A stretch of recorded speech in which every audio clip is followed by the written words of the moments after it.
श्री सत्यनारायण व्रत कथा संपूर्ण पाठ। व्रत प्रारंभ मंत्र।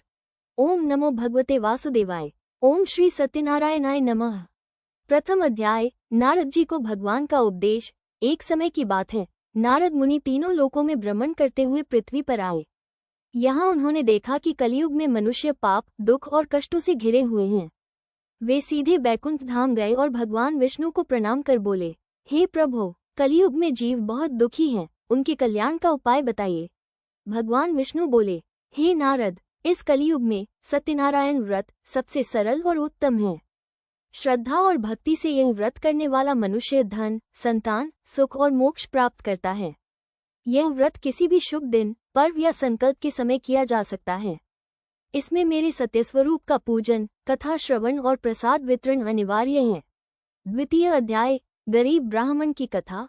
काशी नगरी में एक निर्धन ब्राह्मण रहता था। वो भीख मांगकर पेट पालता था।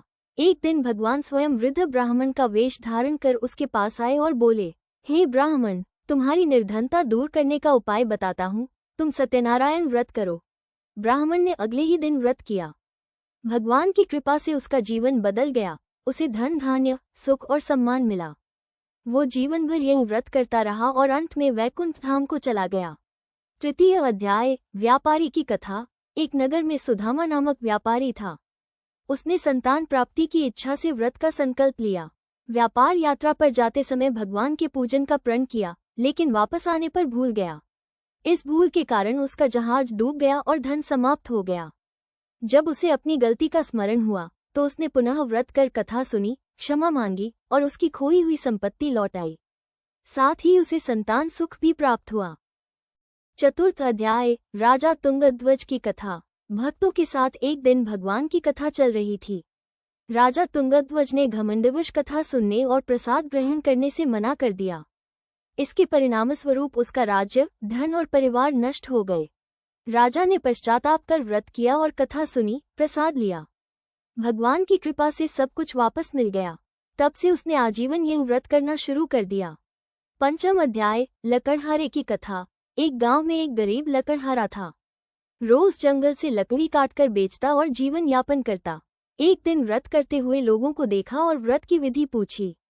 उसने श्रद्धा से पूजा की, कथा सुनी और भगवान को भोग लगाया। उस दिन से उसके जीवन में धन, सुख और समृद्धि आ गई। अंत में वह भगवान के धाम को प्राप्त हुआ। समापन प्रार्थना मंत्र। ओम सत्यनारायणाय विद्महे वासुदेवाय धीमहि तन्नो विष्णु प्रचोदयात्। जो भी भक्त इस कथा को श्रवण करता है, वह सभी पापों से मुक्त होकर जीवन में सुख, समृद्धि और मोक्ष प्राप्त करता है। इससे जीवन में सुख, शांति और समृद्धि आती है, पापों का नाश होता है और मनोकामनाएं पूर्ण होती हैं। किसी भी शुभ कार्य, विवाह, गृह प्रवेश आदि के समय इसे करना मंगलकारी है।